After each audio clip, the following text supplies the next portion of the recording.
kami, Lord, ng bagong buhay. In you, Jesus, our beautiful Savior.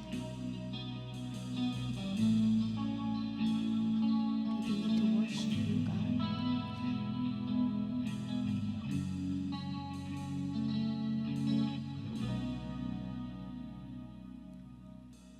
Jesus,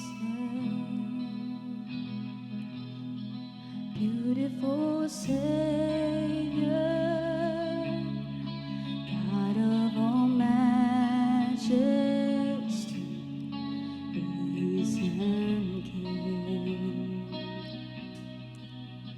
Lamb of God, holy and righteous, blessed Redeemer,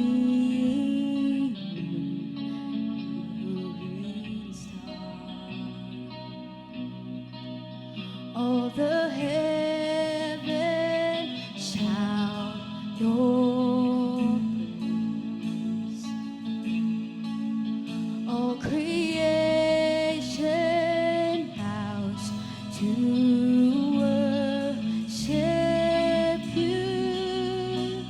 How wonderful, how beautiful, name above every name, exalted high, wonderful, how wonderful, how beautiful, Jesus, your name above every name, Jesus.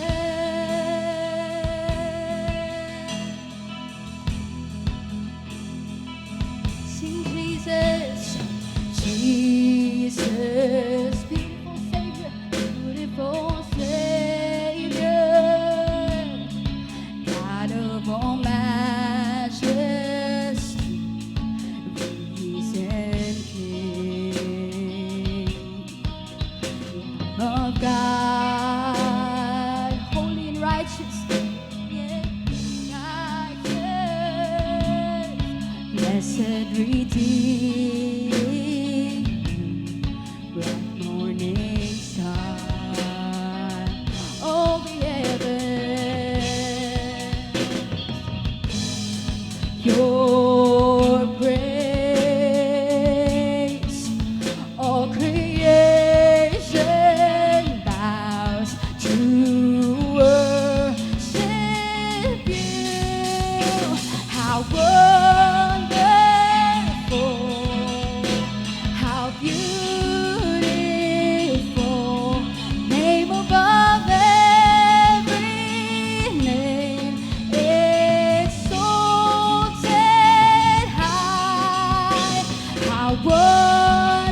Let's give praise to God this morning.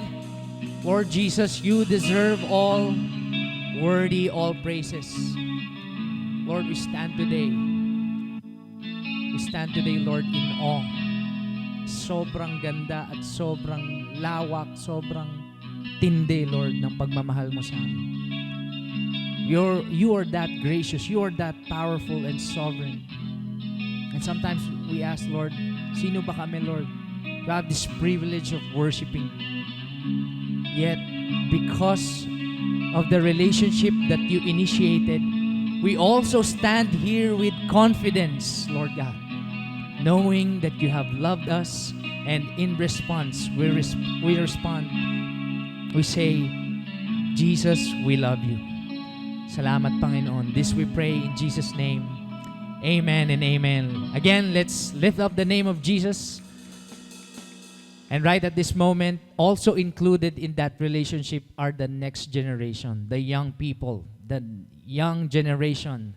And they're not the future, but even right now, ngayon sa panahon natin, they are welcome in the kingdom of God.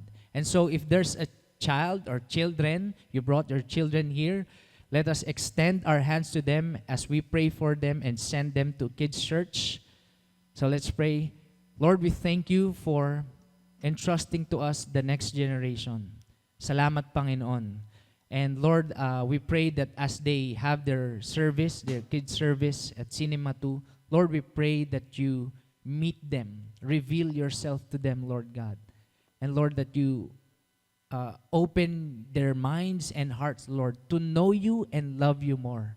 Lord, pinagpipray po din namin ng aming mga kids teachers. May you anoint them and give them grace and wisdom and also patience, Lord God, as they teach the young generation through your word. Thank you, God. This we pray in Jesus' name.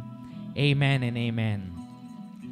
We're now sending off our kids to Kids Church. And right at this moment, as our just a reminder and also a time to encourage one another, as our spiritual foundations registration is ongoing. Again, reminding everyone, for those of you who are participating sa ating spiritual foundations training, it's a 10-week program or a training para sa lahat ng gusto mag-participate to establish us in the Word of God, in the faith in Jesus, and also in our church. And also sa lahat na mag-register, we can start off with 200 pesos as our down payment, and in the following weeks, again 10 weeks training, you may do so continuously. Isunod yung ating mga registration fees. But for now, the most important thing is that we would pray for one another, especially those who would participate. We would pray for commitment. That's one thing na pagpe-pray natin, commitment. And also, favor ni God sa ating mga schedules. That whenever na tayo ay patuloy na nagdi-dig deep sa ating foundations, God is meeting us not just one time, but in a consistent walk.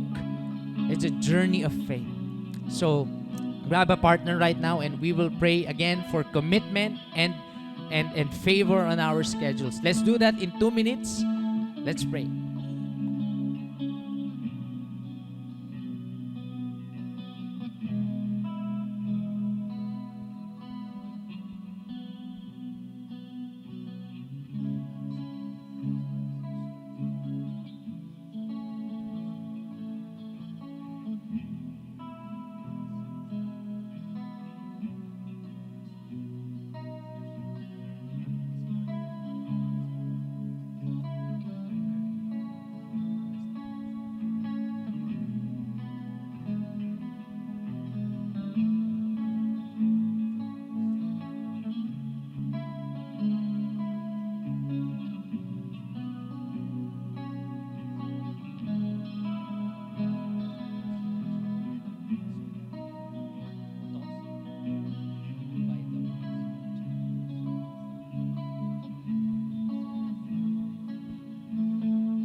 Let's wrap up our prayers.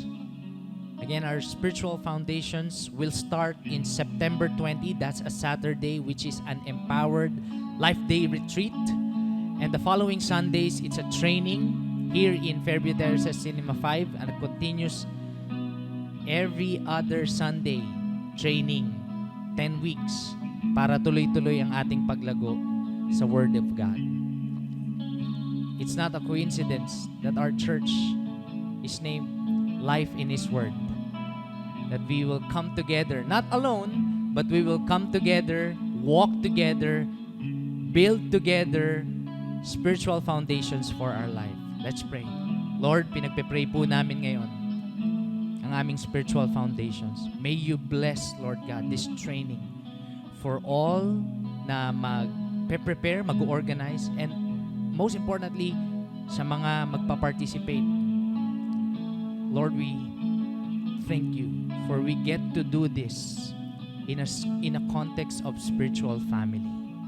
That we don't have to walk this journey of faith alone, but we have friends and families na kasama namin. Thank you, Lord, for this is your will for your sons and daughters to know you, and upon knowing you, to love you even more. Thank you, God. This we pray in Jesus' name. Amen and amen. And also, we are still in the season of encouraging one another to volunteer in our different ministries. We call this initiative or this season ng volunteerism na Go Serve. Everybody say, Go Serve. Yon, para mo na rin sinabihan yung katabi mo na, let's go serve. We have different ministries and registration is ongoing at the entrance of Cinema 5. And on the following or next Sunday will be our volunteer orientation. I think that's after our two services, 9 and 11. After that, 1:30 p.m., that's our volunteer orientation. So we encourage everyone to use what God has given us, our talents, our time, to really serve the purposes of God and become good stewards of what He has given to us, so that we would be able to serve Him and serve His purpose and serve one another. So here's two things that we will pray. Again, grab a partner right now, and we will pray for strength. Siyempre, strength. That as we continue to serve, God will always give us strength. And pangalawa is the joy and inspiration that as we continue to serve, hindi tayo ma-stress. But God will be the one to be our inspiration, the purposes of why we do what we do. To glorify Him, to love Him. So, again, grab a partner, pray for these two, the strength and joy of serving.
Let's wrap up our prayers.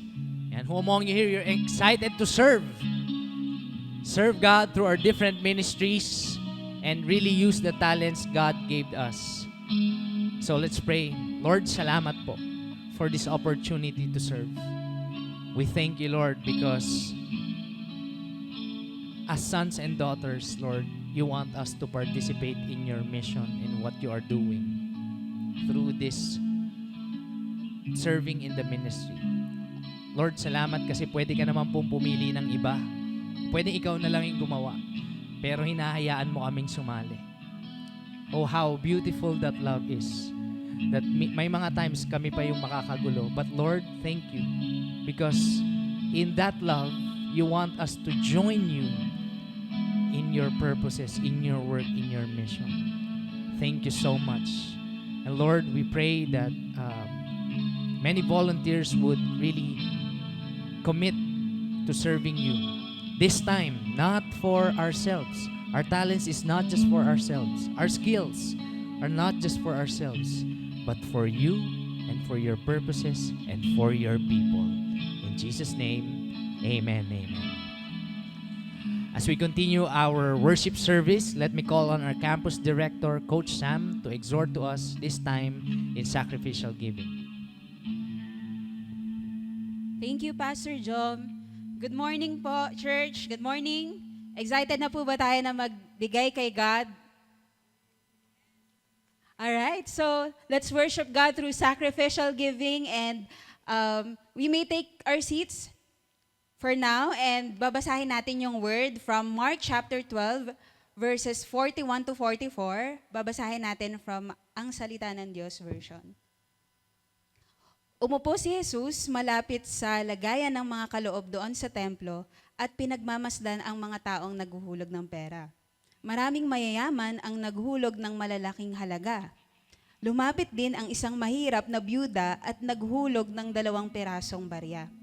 Tinawag ni Jesus ang mga alagad niya at sinabi, "Sinasabi ko sa inyo ang totoo, mas malaki ang ibinigay ng byudang iyon kaysa sa lahat ng nagbigay. Sapagkat silang lahat ay nagbigay lamang ng bahagi ng kanilang kayamanan. Ngunit ang byuda ay nagbigay sa kabila ng kanyang kahirapan. Ibinigay niya ang lahat ng kanyang ikinabubuhay." So makikita natin dito sa binasa natin, no, na si Jesus, na nakaupo siya dun sa templo, pinapanood niya yung mga tao na nagbibigay.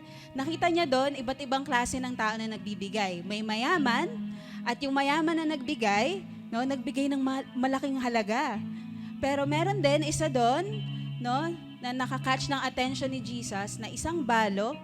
Pag sinabing balo, wala nang asawa, no? And back then, no, kapag widow na or balo na, cast off na yun sa society. Sila yung, kumbaga, wala nang nag-aalaga sa kanila kasi wala nang provider sa family nila eh. So mahirap siya.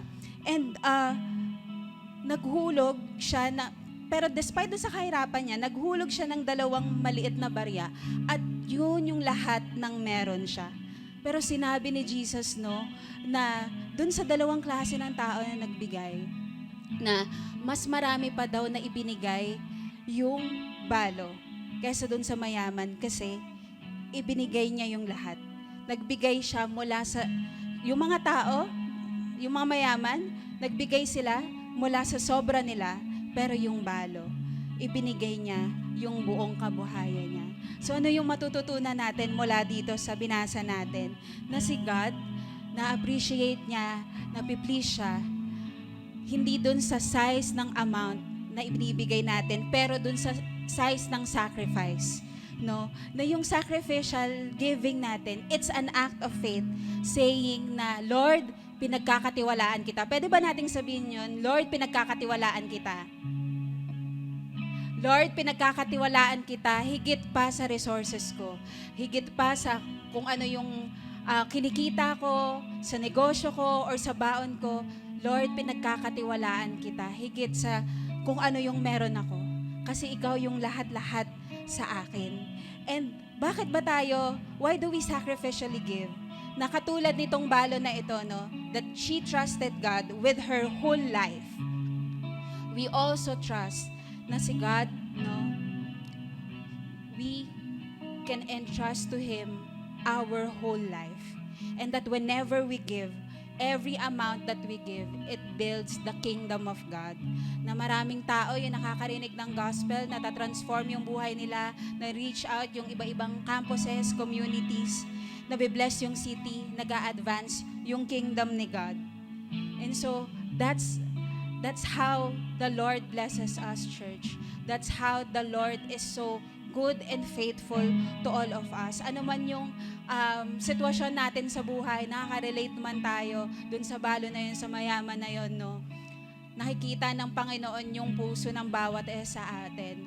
At the Lord, our Lord, honors our sacrifices. So today, church, let's give with faith, knowing that the same God na nag-provide dun sa widow na yon is the same God who will provide for us, for all that we need, and as we partake in the mission of bringing the gospel in our city and in the nations. So today, our our ushers will assist us in our time of giving. Meron po tayong envelope sa ating upuan. Pwede po nating isulat doon ang ating mga prayer request. Yan, so that we can pray for you. And also, you can give through our online channels. You can scan yung QR code na nasa ating screen. Yung QR codes din po natin available on our envelopes. If you would want to give via GCash, PayMaya, or you can also give through online banking.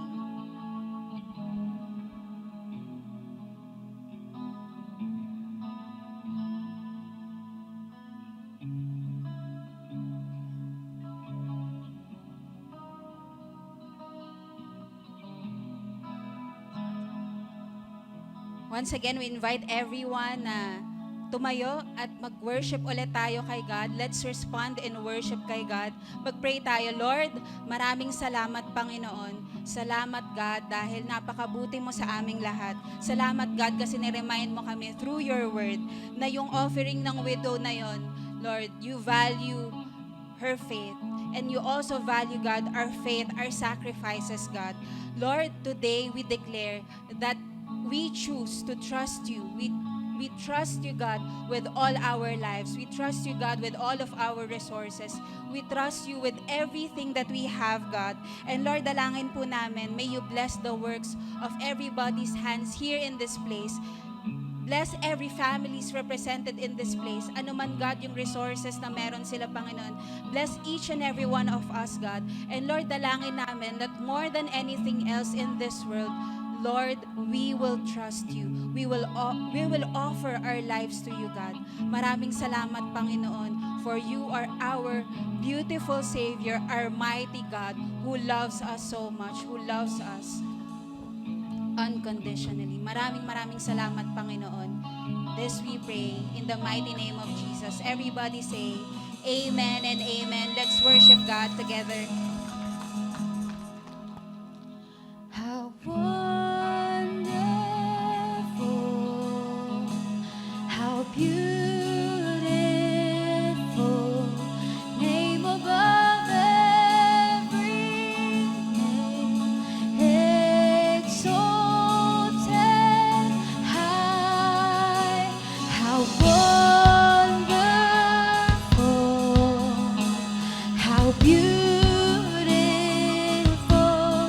Jesus, your name, name above every name. Wonderful, how wonderful, how beautiful, name above every name, exalted high. How wonderful.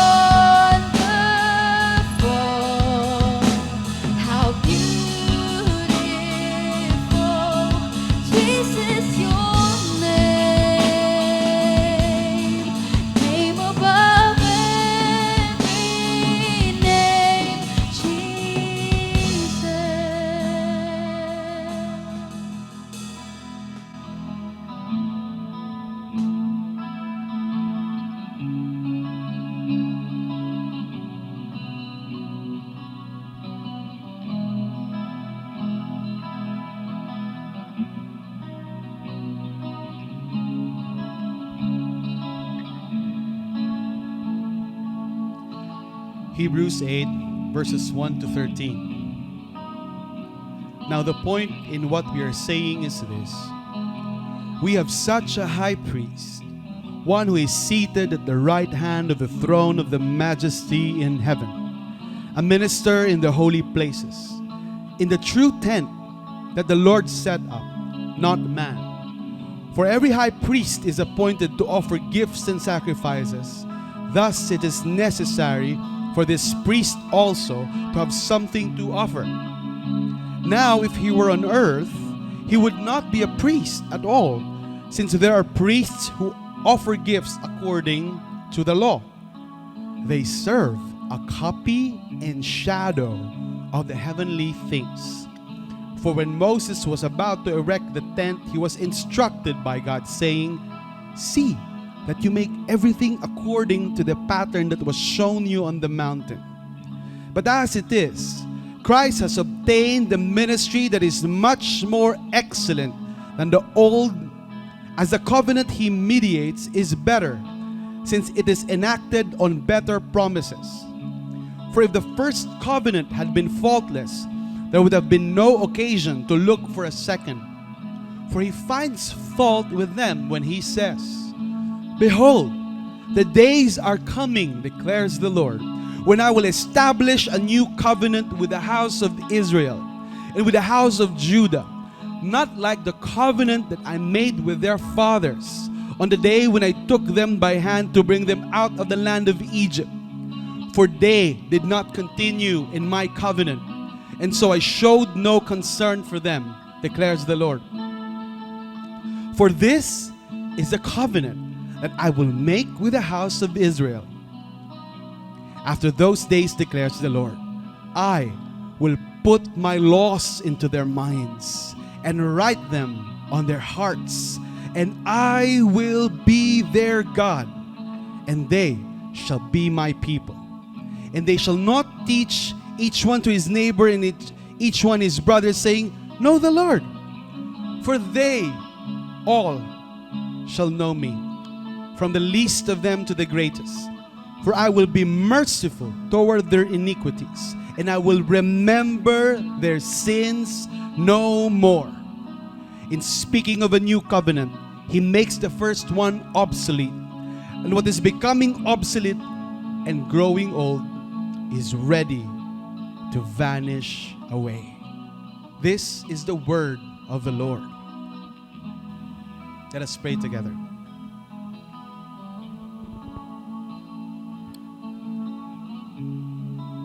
Lord God,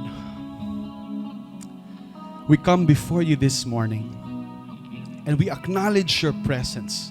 Lord, you are here. You are here in the midst of us, even as we listen to the preaching of your word, even as we sing songs to you. Nasa kaligitnaan ka namin, Panginoon. At ngayon, bilang isang pamilya, isang church, nagpupuri kami sa iyo, Panginoon. Tinataas namin ang iyong pinakamataas na pangalan sa lahat. At tulad ng kinakanta namin, Lord, help us see how beautiful you are. Help us see the magnificence of your majesty. Captivate our hearts, Lord, for who you truly are, so that there will be nothing, no one in this world that could ever compare to you in our heart of hearts. Panginoon, turuan niyo po kami to set you apart in our hearts as our Lord and Savior, holy, special, a cut above the rest, highest, deserving of our devotion, our whole life, our whole heart, our whole body, our whole soul, all of our strength, everything in us, worshiping you, serving you. This is our solemn prayer. In Jesus' name we pray. Amen and amen. Good morning, everyone. Welcome to Life Nova and Every Nation Church. We exist to love God and love people. And on that note, please go ahead and introduce yourself to someone you don't know a lot, and you may find your seats.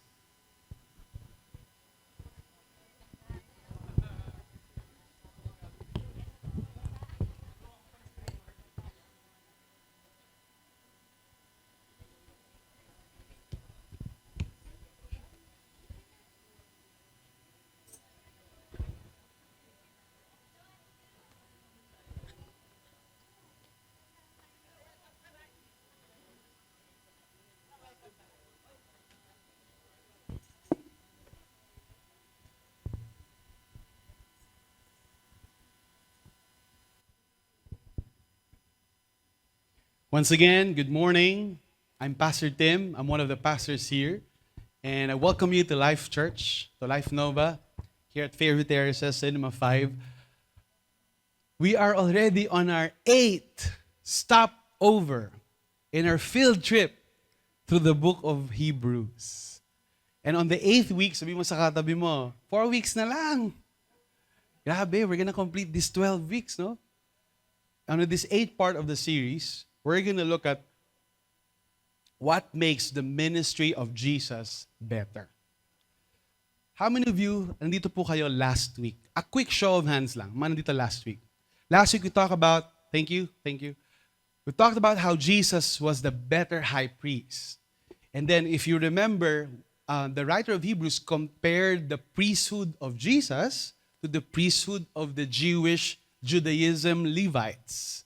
And Jesus is not part from the tribe, he did not come from the tribe of Levi, rather, but he came from the line of Judah. And so the writer of Hebrews makes a case why the priesthood of Jesus is superior, far more better, far more excellent than the priesthood of Jews in the temple during that time. But niya kaya ginawa yon? As an encouragement. Dahil the original hearers of Hebrews are being discouraged. May katabi ka ba mukhang discouraged? Encourage mo naman. Sabi mo sa kanya, God is with you. Yan. Nadi-discourage yung mga original hearers of Hebrews at gusto na nilang bumalik sa dati nilang religion. And so the writer of Hebrews is making a case for them. Babalik kayo ron without iiwanan nyo ito, yung faith nyo kay Jesus, not knowing completely kung anong iniiwan ninyo. Ingat sa pag-iwan. Kasi dapat na-realize natin kung anong iniiwan natin. May hugot no? Ayun. So, importante na bago kayo bumalik dun sa dati, bago kayo magdalawang isip and say, ayoko na, nakakapagod, balik na nga lang ako dun sa dati. Para mas simple, para hindi masyadong seryoso, hindi masyadong bigay na bigay. Yung normal lang, gano'n, upo, tatayo, uuwi. Diba? Doon na lang ako titira sa Zimbabwe. Para sa Zimbabwe. Oh, yeah, thank you. You'll get that. Thank you, guys. I would attempt again. And so, the writer of Hebrews is encouraging them. But for us to understand why his ministry is better, we have to understand what the old covenant was trying to accomplish.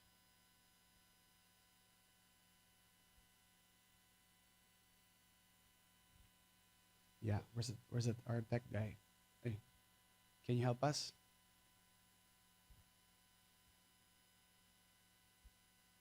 Yeah. What was the old covenant trying to accomplish? It's to form a people for God. So if you can reminisce with me, galing sila sa Egypt, mga alipin sila. And, well, not reminisce. I invite you to imagine with me. Imagine a world na lahat ng tao nagrebelde sa Diyos. Nagrebelde sa one true God. And then, marami kasing sinasabi ang one true God na yan, na parang ayoko. Hindi ako agree. Parang nililimit niya ako. Parang gusto kong kumanta ng no right, no wrong, no rules from me. So ayoko muna sa kanya. Gusto kong sumamba sa gusto kong sambahin na nag-ratify o nag-justify ng lifestyle na gusto ko. Everybody did that. And so the whole world in rebellion against God. So God looked down from heaven, lahat ng tao nagrebelde. Ayaw sumunod sa covenant niya. Ayaw sumunod sa patakaran, sa relationship na pinakita niya sa mga tao nung simula. So he looked down and selected a man. Pumili siya out of all the nations of the world. And in fact, this guy came from a line of moon worshippers. Yung tribo niya worships the moon. And out of that pagan, idolatrous tribe, he took one man named Abraham and said, go to the land I will show you. I will form you as a people of God. And so, God's intention sa pagbibigay niya ng mga batas sa Old Testament is to form a people devoted to Himself. Para sa Kanya. Parang ganito, para maintindihan natin. Okay, the whole world is rebelling, walang gustong sumunod. I'm gonna raise my own. I'm gonna raise a people that will be devoted to me. So, Anong ginawa niya? Again, we're gonna go back to our rescue, rules, rest. He rescued them out of Egypt. He raised a leader by the name of Moses. Pinalaya sila sa Egypt, and then dinala sila sa Mount Sinai. And on Mount Sinai, binigay niya yung batas, binigay niya yung kautusan, the law. He gave the law to Moses so that he can mediate the law to the people. So, you see the pattern? Kausap niya si Moses, tapos si Moses makikipag-meet sa team ng leaders niya, tapos sila magbababa ng utos ng Diyos sa mga tao. And sinong kapatid ni Moses? Si Aaron, yung priest. So that was the old system of the covenant. And the purpose of that is to form. Can you say that with me? Form. Nasubukan niyo na bang mag-clay? When your kids play, in kids church, they play clay, di ba? Play-doh. Play-doh ba yun? Yun? O kaya you bake, minamasa mo yung arena, you form. And minsan pag nag-form, and the artists know this, the sculptors know this, may tinatapyas, may inaalis. Di ba? May tinatakpan ng pintura. You change it. Hindi siya pwedeng yun na rin yun. It's not an art kung yun na yun. Art is, there's a sense of creativity that you enhance it or you form, parang ganon. And so, artistically speaking, the Lord was forming a people for Himself. May tatanggalin, may dadagdag, stuff like that. How many of you, alam ninyong mahirap pag may tinatanggal si Lord sa buhay natin? O mayroon siyang mga ginagawa natin, ayaw niya. Ang hirap, di ba? Parang nakikipaghagal talaga. Talaga ba? Hindi ko ito pwedeng gawin? Bakit? That's a human heart. Di ba kahit sa bata nga lang kay Zoe, don't go there. In 2 seconds, nandun na siya. Okay, kung ano sinabi mo, huwag niyang gawin. Yung mga toddler, nandun na sila. Right there and then. It's in the human nature. There's something in our human nature called sin that makes us question the rule of God, the law of God. And so God wanted to form a people, and He gave the covenant. In Hebrews chapter 8, verse 1, now, the point in what we're saying is this. We have such a high priest, one who is seated at the right hand of the throne of the majesty in heaven. So, sinamarize niya na, no? Ito yung pinag-uusapan natin for the last 7 weeks. Yes. For the last 7 weeks, we have a high priest who is seated at the right hand of the throne of the majesty in heaven. Ilan po sa inyo na-enjoy niyo yung time of worship natin? How many of you enjoyed the time? I guess so, kasi you keep on coming back every other week. Pero ang sinasabi dito nung writer, pag nag-gather tayo tapos nag-worship, merong nagre-represent sa atin sa kalangitan. At nasan siya? Nakaupo sa kanang trono ng kapangyarihan. Sa kanang trono ng Diyos Ama sa langit. So, kakaiba yung high priest natin. Kakaiba sa mga priest na nagpa-function sa earth. Because meron siyang greater, better, superior ministry. Pang-heaven siya. And ang description dyan, seated. Tingnan mo nga yung katabi mo kung nakaupo pa siya. Ayan. Tingnan mo kung nahulog na ba siya. Ayan. Seated. And you know, in Hebrew literature, the seat is actually a symbol of authority. Thank you, Pastor John, for this. Nakaupo, authority, and accomplished. Tapos na yung, di ba sabi ni Jesus, it is finished. Tetelestai, it is finished.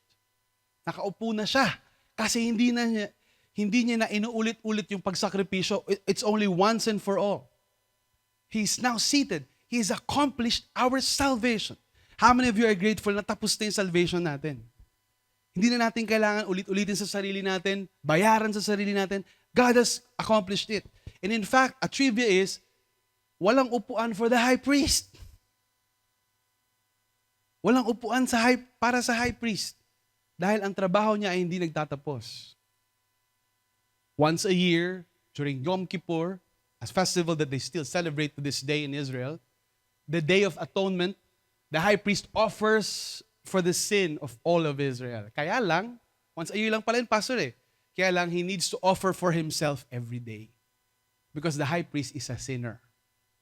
like you and me. Sabi mo sa katabi mo, sinner. Ay, wag. Baka yun ang matandaan niya. Sabi mo sa katabi mo, forgiven. Yan. Ayun pala. Yun dapat palang identity. Nagbigay ng maling identity, no? But the high priest is a sinner as well at needs forgiveness of sin. So wala siyang upuan. Pero kakaiba tong high priest natin, nakaupo. Display of authority. And he's already coming from a place of assurance, not anxiety. The better ministry of Jesus comes from a place of assurance, not anxiety. How many of you are grateful that our salvation is secure? Ano kaya no, kung nawawala yung salvation bukas pagising mo? Save ba ako? Ang hirap nun. And that's our lifestyle bago natin nakilala si Jesus. And the tragic reality is, ang daming tao sa Pilipinas that reads from the Bible, quotes from the Bible, builds religion out of the Bible, but it's out of anxiety. Hindi pa rin sure kung ligtas o hindi. That's not the relationship that Jesus mediates. It is better and superior because we have assurance for our salvation. Last week we talked about the gospel. Hebrews 8:2. He is a minister in the holy places, in the true tent that the Lord set up, not man. Doon siya, nagme-minister sa langit. Yung mga priest nagme-minister sa lupa. Si Jesus nagme-minister sa kalangitan. In verse 3, for every high priest is appointed to offer gifts and sacrifices. So dapat may offer din si Jesus. Verse 4, now if he were on earth, he would not be a priest at all, since there are priests who offer gifts according to the law. At kung si Jesus ay nasa lupa pa rin, hindi siya magka-qualify as a priest. Kasi meron namang qualified for that priesthood from the Levitical line na nagmamana ng pagkapare. And so hindi siya nga mag-qualify na pare dito sa lupa kasi from the tribe of Judah siya. In verse 5, they serve, yung mga pare, mga religious people, they serve a copy and shadow of the heavenly things. For when Moses was about to erect the tent, he was instructed by God saying, see that you make everything according to the pattern that was shown you on the mountain. Kanina, nagme-mention about the tent. Let me show you what that tent is. This is called the tent of meeting. Hindi sila nagbi-meeting dito, ha? Pero dito nila mini-meet si God. Kaya siya tent of meeting. It's also called the tabernacle. It is the only place on earth during that time that the presence of God physically descends in glory and in power. And it was built by Moses. Tandaan natin, hindi pa sila nakapasok kagad ng promised land. It took them 40 years. And so, during those 40 years, ilan sa inyo alam nyo matagal yung 40 years? Gusto nyo bang maghintay ng 40 years? Ang hirap nun. And for 40 years, they did not enter the promised land. Now, God needs to communicate with them. So, anong ginawa pala ni Yahweh?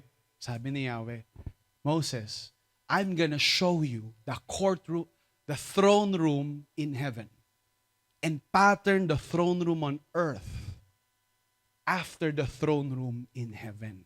So, the Old Testament system of worship was patterned to what angels do in heaven in front of Yahweh.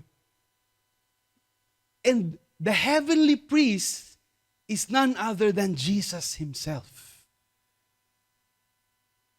So hindi nila yon inimbento on their own. It was not a technological advancement that they thought of their own. Because I'm in the seminary, we're studying this. In ancient Near East, dun sa Fertile Crescent sa Mesopotamia, Assyria, Babylonia, these nations, Chaldea, pare-pareho lang sila ng ganito, ng throne room o ng trono sa hari. Pero merong isang bagay na kakaiba sa throne room ng Israel na wala sa throne room ng ibang mga bansa. Yung trono mismo ng Israel, kasi lahat ng trono may hari, may throne, may dalawang hayop na figure called cherubim. It's really an angelic being that takes the form of an animal na may pakpak. So hindi yung pilyang cherubim, ha? Hindi yung mga naka-diaper na there's scary images they're intimidating images, perhaps that looks like a griffin or a mixture of different animals. And may pakpak. Nakabantay yon dun sa trono. But in the throne room of Israel, walang nakaupo. In other nations, nakaupo yung hari nila, the king of Assyria, the king of Babylonia, the king of... Pero sa Israel, wala. Because the king of Israel is seated at the heavenlies. What appears to be in the throne room that the cherubim guards is the copy of the law of Moses. So, nung binigay ni Lord yung kautusan kay Moses, for 40 days nandun sila sa bundok, sa Mount Sinai, pagbaba ni Moses, nagpa-party-party yung mga Israel. Sabi nila, namatay na siguro yun. Kasi may kidlat, tsaka may apoy. Sige, tara, gawa tayo ng God natin. Tinunaw nila yung mga ginto nila. They made a God of their own. So sa stress ni Moses, kasi kaka-ratify lang ng covenant nila, binato niya ngayon yung iPad. Tablet Stone tablets. Binato niya, nabasag. Sayang, no? Kasi yun pa naman yung stone tablets written by the finger of God Himself. So what Moses did is create another copy of the original. So that's why a lot of scholars are saying, and it's Moses who wrote the first 5 books of the Bible. Kasi he talks to God face to face. Moses certainly is a great figure. Ang hirap maghanap ng anyone in the history of God's people greater than Moses. And then again, the writer of Hebrews says, Jesus is greater than Moses. So, the copy of the Old Testament covenant, kaya nga, pinapakita natin to kasi in verse 6, sabi dyan, but as it is, Christ has obtained a ministry that is as much more excellent than the old. As the covenant He mediates is better, since it is enacted on better promises. Mas maganda yung ministry ni Jesus. Mas powerful yung ministry ni Jesus. Hindi katulad ng ministry ni Moses. Bakit kaya? In verse 7, for if the first covenant had been faultless, there would have been no occasion to look for a second. Kung perfect na yung nauna, hindi na kailangan ng bago. Kung okay na yung Old Testament, hindi na kailangan ng New Testament. In verse 8, for He finds fault with them. So anong naging problema? So pastor, sinasabi niyo ba nagkamali si God? Nagkamali si God sa Old Testament? Well, sabi sa atin ng Hebrew writers, hindi si God yung nagkamali. Pero si God yung nakahanap ng pagkakamali. Kanino? With them. Sino si them? Let's discover together. When He says, and then, He quoted something from the book of Jeremiah. How many of you are familiar with Jeremiah? Ilan sa inyo alam niyo na sinanay niya talaga si Eugene para talunin si hindi yung Jeremiah na yon. Okay, generation natin yon. Sorry sa mga hindi na nanonood ng 100%. Ayan. But for some of you, you're familiar with Jeremiah. Sa Jeremiah 29:11, one of the most popular verses na kiniklaim lagi. For I know the plans I have for you, plans to prosper you, not to harm you, plans to give you hope in the future. But Jeremiah is greater than that. Hindi siya nagsulat lang ng something na ilalagay natin sa mga jersey para pag lumaban tayo, mananalo tayo, and stuff like that. Jeremiah wrote an entire prophecy. So the Hebrews writer is making a case. Hindi ito bago, guys. Matagal na tong pinlano ni Yahweh. In fact, may matandang propeta si Jeremiah, ito yung sinabi niya. Behold, the days are coming, declares the Lord, when I will establish a new covenant with the house of Israel and with the house of Judah. Uy! Kahit nakahanap siya ng pagkakamali, He finds fault with them, hindi niya sila tinapon. Sila pa rin. Ilan po sa inyo nagpapasalamat na pag nagkakamali tayo, hindi tayo tinatapon ni God? And so the people of Israel and the people of Judah are descendants of Abraham. At kahit matigas yung ulo nila, sila yung nagkamali, hindi sila binitawan ni Lord. Hindi sila iniwanan. Gusto pa rin ni Lord na kasama sila sa katuparan ng promise na yon. In verse 9, not like, pero itong covenant na to, hindi katulad. Not like the one that I made with their fathers on the day when I took them by the hand to bring them out of the land of Egypt. So iba to. Sabi mo, iba to. Ano pinagkaiba? There's nothing wrong with the covenant itself. Ang naging problema ng Old Testament, ng Old Covenant is this: for they did not continue in my covenant. So ang naging problema pala, yung mga nakipagkasundo kay Yahweh sa Old Covenant, hindi nila natupad yung kautusan. Ang sabi ni Yahweh sa kanila, huwag niyong gayahin yung mga bansang yun. Kasi yung mga bansang yun, godless. Sabi ng mga Israel, gayahin natin sila kasi nakaka-OP. Tayo lang yung walang ganun. So ang ginawa ng Israel, gumaya ng gumaya ng gumaya. Gumaya siya sa kultura. Ilan sa inyo, alam niyo pag napapaligiran kayo ng napakaraming tao na pareho ng paniniwala, nakaka-pressure din. And so Israel got pressured. Nakalimutan nila yung covenant nila kay Yahweh, or kinalimutan nila. And mas gusto nila na makuha yung praises ng mga tao sa mundo. Which is foolish, the Hebrews writer would claim, kasi ang covenant natin kay Yahweh ay mas eternal kaysa sa papuri ng mga tao. And we live in a culture na masyadong mahalaga yung applause, affirmation ng ibang tao. Masyadong mahalaga yung sasabihin ng ibang tao. Let me tell you this, let us be a people of God and not a people that pleases the world. That's basically what the Hebrews writer is claiming. Hindi sila nagpatuloy eh. So verse 10, eto na yung bagong covenant, dinescribe niya na. For this is the covenant that I will make with the house of Israel after those days, declares the Lord. So sinabi naman pala ni Lord, nagagawa siya ng bago, ng old covenant. I will put my laws into their minds. Sinong gagawa? God. Can you say that with me? God. Ang tutupad ng bagong covenant, si God din. And para kanino yung bagong covenant?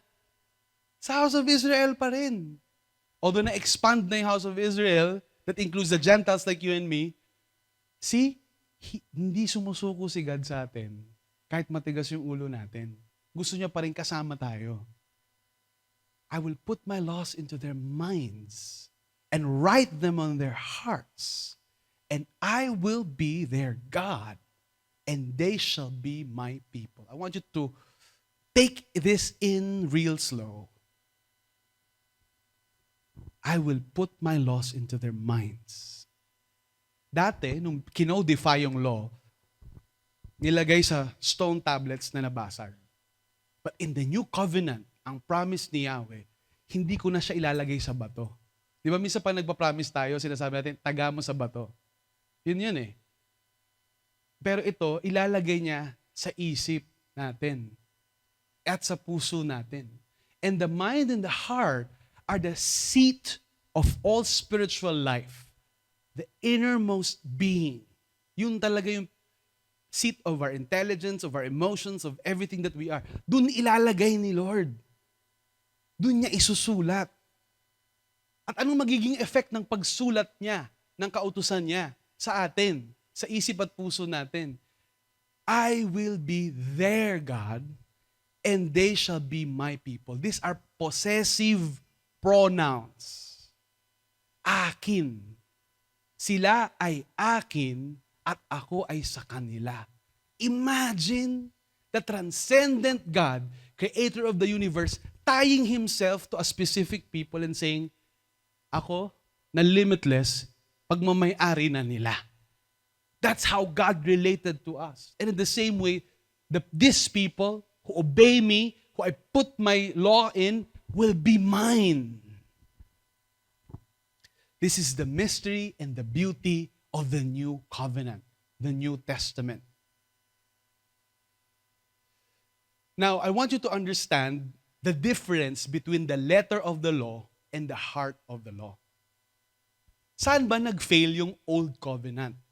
Nag-fail yung Old Covenant, nag-fail siya hindi dahil may problema sa law, walang problema sa law ni God. The law of God is good.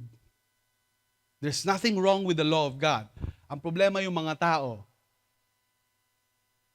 And yung understanding ng tao dun sa law. Kasi pag nagbibigay si Lord ng kautusan, meron niyang heart behind it. Ang naging problema ng mga tao, nag-focus sila dun sa letter ng law kesa dun sa heart ng law. To the point na tinutupad nila yung letter of the law down to the last iota, pero bina-violate nila yung heart ng law. I'm gonna give you an example. Parang yung estudyanteng nag-aaral. So, mag-aaral si student. Wala siyang pang tuition. Sabi ni mama at papa niya, sige, ipag-uutang kita anak para makatapos ka. Ma, wag niyo na po akong ipautang. Ayoko naman po talaga mag-aral eh. Hindi, mag-aral ka. Yan ang kailangan mo para maging successful ka sa buhay. Sige, bebenta natin yung kalabaw. Kalabaw pa wala ngayon. Bebenta natin yung ganito, benta natin yung ganyan. Si student naman, dala-dala niya yung sacrifice ng magulang niya. Dala-dala niya yung pinagbentahan ng kalabaw, pinagbentahan ng business, whatever. Kaso, nabarkada siya. Dahil nabarkada siya, tara, inom tayo after. Tara, ano tayo? Gimmick tayo after. Kasi may exam tayo eh. Okay lang yan. Exam lang yan eh. Matalino ka naman, kaya mo yan. Walaan mo na lang. So, ginawa ngayon ni student, binasa lang niya yung reviewer para lang makapasa. Nag-aral siya para makapasa. Hindi siya nag-aral para dun sa profesyon niya. Hindi siya nag-aral para maging mahusay na doktor, o maging mahusay na abogado, o mahusay na guro. Gusto lang niya ipakita sa mga magulang niya na bare minimum, at least nakatres siya. Ikaw ka mag-aral, ang hirap-hirap mag-aral eh. Yun. You're fulfilling the letter of the law. O bakit? Bumagsak ba ako? Tres ako. Pero you miss the heart of the law. The heart of the exam, hindi para ipasa mo lang. It's to form you to be the profession that you need to be. And so, taking that as an example, pag-aaral lang naman yun, and extrapolating that to all of life, ganun din minsan tayo pagdating kay God. We're so concerned with the letter of the law na we miss out on the heart of it. Kaya tayo nakakontra tayo kagad, nakareklamo tayo kagad kasi hindi pa natin naintindihan yung heart of the law. Pag sinabi ni God na ang sex ay para lang sa married couple at yun yung batas niya, yun yung letter of the law, may heart behind yun. And the heart behind it is to protect us. Because society will break down if you change sexual partners like you change clothes. Because behind that idea is the idea na maliligo lang ako, wala naman ito. Behind that idea is the conviction that this is my body, my rules. No one can tell me who I should sleep with. And basta masaya ako, walang tinatapakan tako, I can do whatever I want. But that's wrong. Because your body is a temple of the Holy Spirit. And the moment that you have sexual intercourse with someone na hindi mo asawa, you're violating your own soul. And you're breaking your soul into so many pieces na hindi mo na mahanap kung sino ka ngayon and you're so confused because you destroyed the heart of the law. Pastor, hindi naman po kami nag-sexual intercourse, na ganito lang naman kami, na ganyan lang kami, nag-phone call lang kami, whatever. Sorry, rated PG, no? But you're looking at the letter of the law. How about the heart of it? How about God wants it to be pure and holy? How about God wants us to look at one another nang walang lust and purely? Na magkakapatid talaga tayo sa Panginoon. How about that? At least hindi naman ako ginawa to, hindi kami umabot sa ganon. Hanggang dito lang kami. That's not the point. The point is, don't just fulfill the letter of the law, know the heart behind it. Last week we talked about tithing. Nabigay ko na yung 10% ko eh. Nakakainis nga, pang Shopee Pay ko yun eh. Now, you've given the 10%, but your heart is not in it. You fulfilled the letter of the law, but you missed out the heart. What is the heart of tithing? Lord, I am trusting you with my income. Na kahit mabawasan ito pang Shopee Pay ko na to, I know I'm gonna be happy because I have you. You're greater and better than anything else. And I'm contributing to the advance of your kingdom. That gives me joy more than new shoes that I don't really need. The heart of the law versus the letter of the law. Ito yung hindi kayang gawin ng Old Covenant. Baguhin yung puso natin para tunay tayong sumunod sa kautusan. Pero ito yung nagawa ni Jesus sa krus. Because may ginawa si Jesus sa krus, kaya natin siya kinakantahan na beautiful Savior. He has displayed the beauty of His love, glory, and self-sacrifice. It's as if He was saying, look at me dying for you. For all the sins na ikaw yung gumawa, this is how much I love you.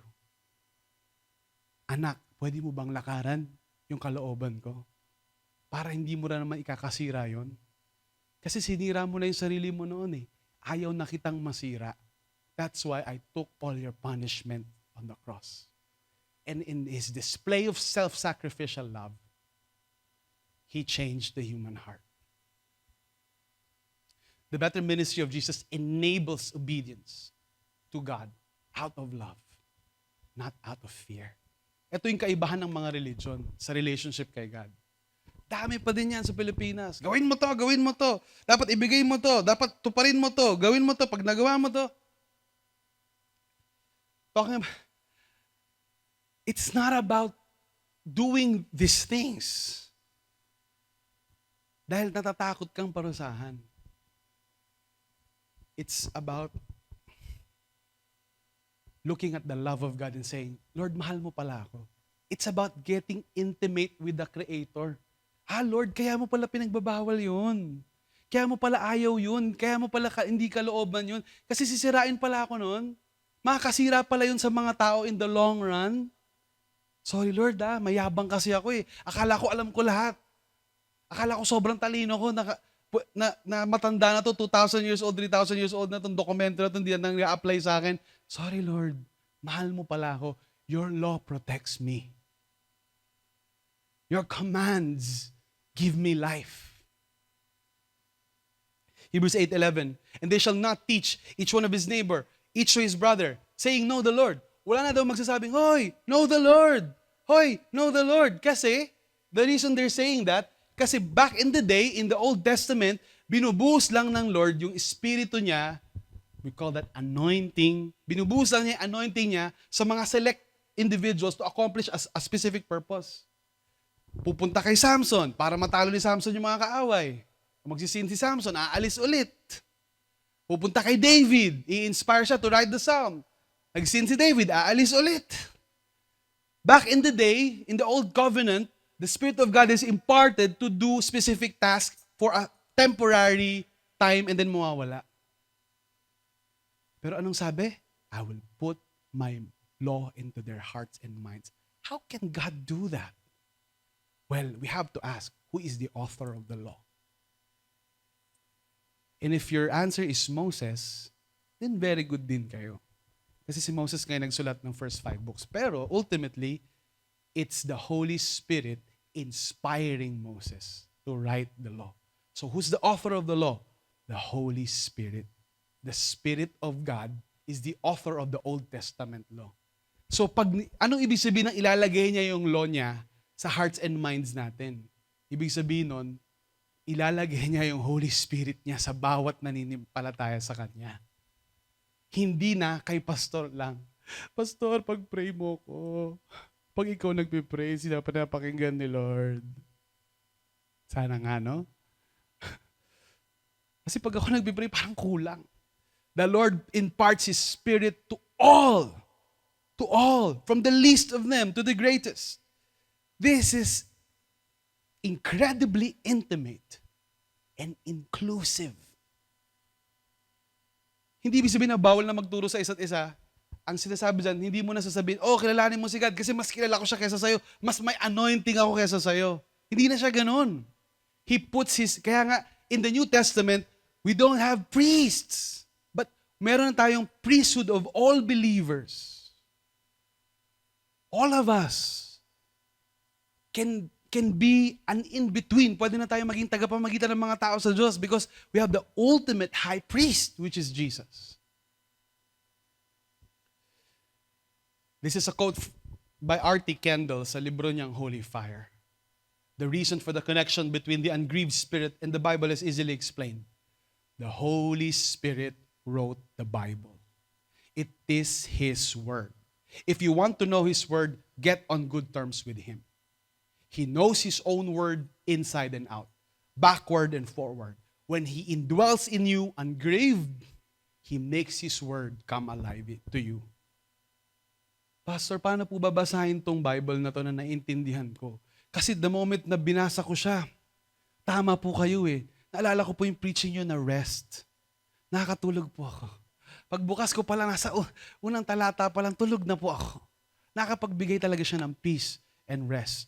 Alam nyo pa paano natin siya maintindihan? We need the author inside of our hearts and our minds. The moment that the Holy Spirit dwells inside of us, this word now comes alive. Nabubuhay na siya sa'yo ngayon. Hindi na siya parang dead letters. In the words of others, parang may kuryente. There's this divine energy coursing through you, making you understand. Because the Holy Spirit lives within us. You want to understand the Bible? You want to honor God? We need to receive the Holy Spirit. Why do you think we have spiritual foundations? Yung sinasabi ni Pastor John Marie kanina, we need a safe space for people to receive the Holy Spirit. Apart from the Holy Spirit, we cannot even understand the heart of the law. Kasi ang nag-i-impart sa atin nun is yung author mismo ng law, which is the Holy Spirit. The better ministry of Jesus makes us intimate, not just with the moral law, but more importantly, with the moral law giver, the Holy Spirit. For I will be merciful toward their iniquities, and I will remember their sins no more. Hindi siya magkaka-amnesia. Di ba, Pastor, forgive and forget? Hindi ganun si Lord. He forgives and He remembers. Eh, paano yun? Natatandaan niya pa pala yun. Oo, pero He will not hold it against you. Kasi may nagbayad na nun para sa'yo. Kaya nga, di ba, pag nagta-testimony tayo, I'm sabihin ng testimony, nagpapatotoo tayo ng ginawa ni God sa buhay natin. Sinasabi natin, ito ako dati. Ito yung mga nagawa ko dati. Pero nilinis ako ni Lord, pinatawad ako ni Lord. Kasi ang church, hindi siya parang gallery ng mga perfect na tao. Na-Life Church Nova ako kasi mga perfect kami doon. Doon nagagather yung mga perfect sa Novaliches. Doon nagagather yung mga sinner na kailangan ng forgiveness ng Panginoon. At pina-perfect ng Panginoon. Chine-change niya. Remember, form. Say form. Fino-form tayo. Eh, hindi ako mahal ni Lord kasi hindi niya ako binabago eh. Ha? Kasama sa pagmamahal na baguhin ka, kapatid. Eh kung mahal niya ako, tatanggapin niya lang ako. Kung mahal ka niya, tatanggapin ka lang niya. Tatanggapin niyang pinapatay mo yung sarili mo. Siyempre hindi. Babaguhin ka niya para hindi mo sirain yung sarili mo. Kasi mahal ka niya eh. You understand? Change comes with love. Kung mahal ka talaga niya, babaguhin ka niya. Lalo na yung mga bagay na nakakasira rin sa atin. Pastor, mahal ko kasi yung anak ko eh. Kaya yun, paglalaro ko siya ng kutsilyo, ayoko kasi siyang bawalan eh. Yun, ginaganon-ganon yung sarili. Of course not. Sisiraan niya yung sarili niya. Huwag mo yan paglaruan. Di ba? See, a loving parent says no. And it's okay to say no. And ito yung maganda, hindi naman yung parents natin nagde-decide eh. It's God who decides. Our ultimate Father gave us and codified the law so we can walk in the fullness of life. Speaking of a new covenant, He makes the first one obsolete. What is becoming obsolete is growing old. It is ready to vanish away. Ngayon, naintindihan na natin, yung ministry ni Jesus is so much superior. Eventually, in 70 AD, nawasak yung Jerusalem temple. So yung mga tao na their faith is in their religion, ito na kasi yung kultura namin, tradisyon namin, they perished along with the destruction of the temple because they did not listen to God. Let me tell you this. Only Jesus is the eternal one. No culture, no religion, no nation can stand against Him and survive. And He spoke judgment to them because it was the chief priests of Jerusalem who crucified Him and did not repent. Eventually, judgment fell on them. God needs to destroy the old thing so that the new thing can come in. Now that we understand this, paano natin to isasamuhay practically? Kasi hindi pwedeng knowledge lang siya eh. Kailangan maging application siya, di ba? Kailangan mabago tayo nito inside and out. If Jesus has a more excellent ministry, anong ibig sabihin nito sa pang-araw-araw nating buhay? How should it shape our Filipino culture?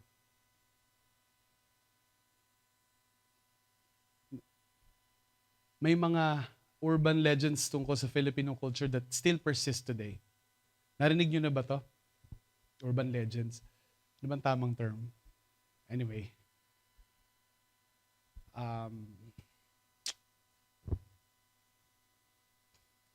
Sa Pilipinas, bawal tumawid.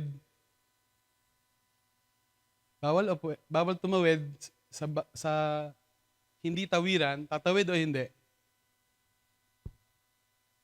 Bawal magtapon ng basura, magtatapon o hindi. So sabi nung winawantuan ko, na nagpaalam naman ako sa kanya na pwede ko itong i-share, permission to share. Pastor, pag sinabi sa Pilipinas na bawal, ibig sabihin nun, pwede. Tama ba? We have a love-hate relationship with the law.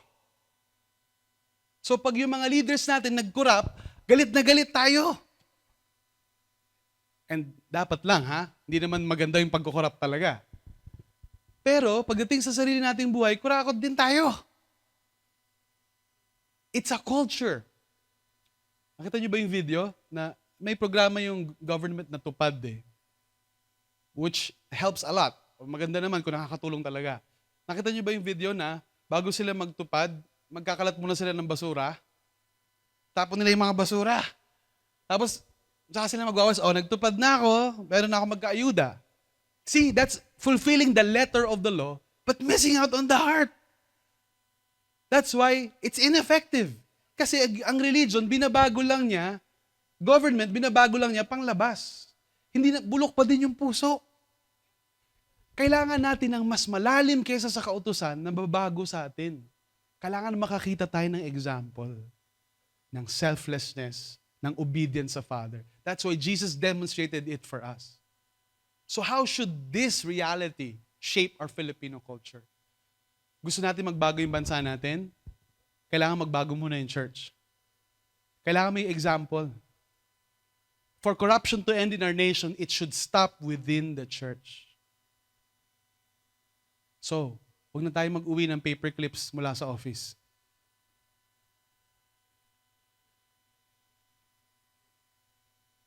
Huwag tayo mag-Facebook during work.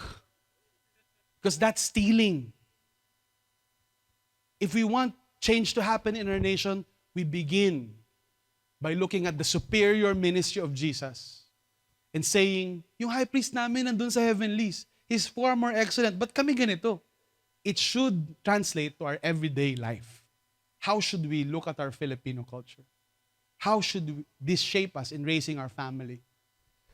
Nagpipray ba tayo as a family? Mga tatay, kinawala ba ng pagkalalaki na mawawak ng Biblia, manalangin? Kaya tuloy, paglaki ng mga anak natin, ayaw nila manalangin. Paano? Ng masculinity. Nakakawala ng coolness. Hindi na ako cool. Hindi na ako in. We shape the culture at the home. Fathers are the priests of the household. Tayo. Yun ang uuna. We teach our kids to pray. We enforce the law of God in our home. Respect. Diba? Respect for women. Natututunan niya sa bahay. How should the excellent ministry of Jesus shape our family? How should it shape the way we do work? If work is part of our worship, how should the reality na si Jesus yung better ministry na nandun tayo sa Kanya, how should it shape the way we do our work? Paano sila maniniwala sa gospel na tinuturo natin if we are not a good example at work? if we become a new person, entirely new person pag nasa trabaho na tayo. And then ibang tao na tayo pag nagsimba. How should it shape the way we study? O mamaya, mayroon tayong campus. 1:30. Mamaya, nagsishare ka ng gospel sa school. Tapos bagsak-bagsak ka ngayon. Sabi nung sinesharean mo, gusto mo tutoran muna kita para makapasa ka? Tsaka mo na ako sharean pag nakapasa ka, ha? How should it shape the way we conduct ourselves? Do you understand? The excellent ministry of Jesus should translate in the way we carry ourselves. We have to be the change we want to see. How does it shape the way we serve in ministry? Pag nagsiserve ba tayo kay God, we give the bare minimum. O, check, nakapag-serve na ako, wala na akong commitment, okay na ako, bye. Yes, nasa church tayo. Paano kapitbahay mo? Paano yung kapatid mo? Basta ako nag-church ako, bahala sila. Yes, na-enjoy mo yung word, na-enjoy mo yung worship, pero paano yung mga taong malayo pa kay God? Paano sila? Bahala sila. Problema ko pa ba yun? Dami-dami ko na ng problema. How does the greater reality of Jesus shape the way we do ministry? Diba? This ministry is run by volunteers. How many of you are grateful for our volunteers? Do you know? As early as 7:30, the volunteers are here. Praying, organizing everything, setting up everything. So that you will hear the word of God. How many of you are grateful for our volunteers? So should we just consume and not serve? How should the reality of Jesus' better ministry shape the way we plan our schedule, the way we budget our money, the way we use our influence at work? My friends, at this point, allow me to say this. It is the beauty of Jesus that compels us to be more excellent in the things that we do in life. Only when, to the degree na nakita natin yung kagandahan ni Jesus sa buhay natin, dun lang din yung degree na mababago yung buhay natin. We are not changed by the dead letter of the law, but by the impartation of the Spirit of God that shows us the heart of God. If you're here today, and matagal mo nang gustong sumunod sa Panginoon, and you've been trying and trying and trying, and it's not working, let me tell you this, we may be just fulfilling the letter of the law without understanding the heart of the law. Let's ask the Lord for His Spirit. Let's ask the word that He writes. Iukit niya yung salita niya sa isip at puso natin para wag naman tayo maging religious na tao lang. Kasi, pwede tayo nandito, Sunday after Sunday, pero tumutupad lang din tayo.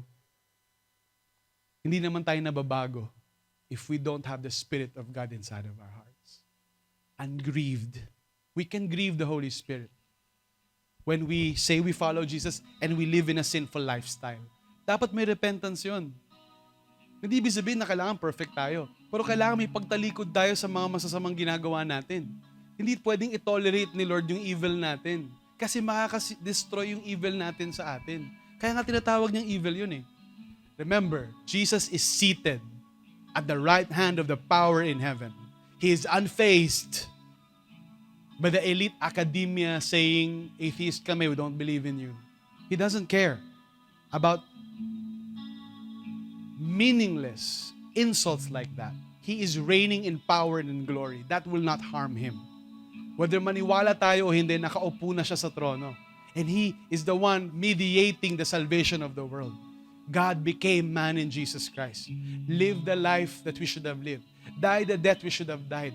Inabot na tayo ng Diyos. Tayo na lang yung tatalikod sa kasamaan ng talikuran na natin yung Egypt. Slave tayo nun eh. Slave tayo ng Egypt. Namimiss mo yun, pero slave ka doon. God is setting you free. God is giving you His rules so that we can have rest. My prayer is, you will see Jesus. You and me will see Jesus for the beautiful Savior that He is. And we're gonna say, Lord, because You're so beautiful, You're so wonderful, magnificent beyond words, my life will change because of you. My marriage will change because of you. The way I do work will change because of you. So that when people look at me, they're gonna say, buhay yung Jesus mo sa'yo. Nakikita talaga namin. Let's all stand together and pray.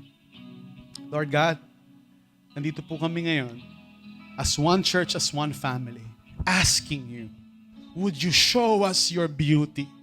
Would you show us your grandeur? Would you show us the magnificence of your majesty? So that our hearts are forever captivated by you. So that we are going to obey the law, your moral law. Hindi dahil takot kaming mapunta lang sa imperno, dahil takot lang kami na hindi mo i-bless, but because we're developing a loving relationship with you, understanding na it is you who loved us first.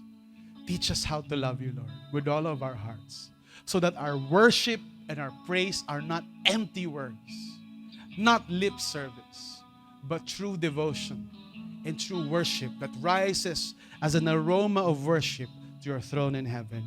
In Jesus' name we pray. Amen. Let's worship the Lord. I will sing forever. Jesus, I love you. Jesus, I love you. Sing, I will sing. I will sing forever. Jesus, I love you. Jesus, I love you. I will sing forever. Jesus, I love you. Oh, Jesus, I love you. And I will sing forever. Jesus, I love you. Declare, Jesus, I love you. How wonderful, how beautiful, name above every name, exalted high. How wonderful, how beautiful, Jesus, your name, name above every name. Wonderful, how wonderful, beautiful is our God. He is beautiful. His name is above every name. We exalt him in this place. How wonderful, exalted God. How beautiful, Jesus, your name, name above every name, Jesus.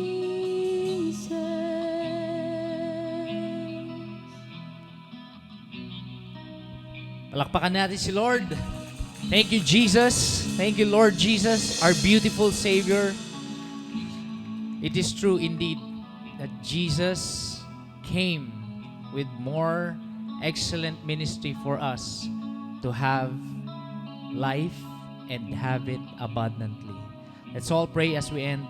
Lord Jesus, we thank you. We lift your name on high in this place. We worship you not just with our lips, not just here, but in every day and every aspect of our lives. Give us the grace to live life according to your will. Salamat, Lord, kasi we know and learn that it is because you love us that you want us to live life according sa kagustuhan mo. Teach us your ways, O Lord. Teach us your sons and daughters to live life to the full. In Jesus' name, amen and amen. So that's it sa ating 8-part ng series natin, Jesus Greater Than. Before we are sent, we want to bless everyone with a word of benediction. May the Lord bless you and keep you and make His face shine upon you, give you peace. God bless everyone. Take care.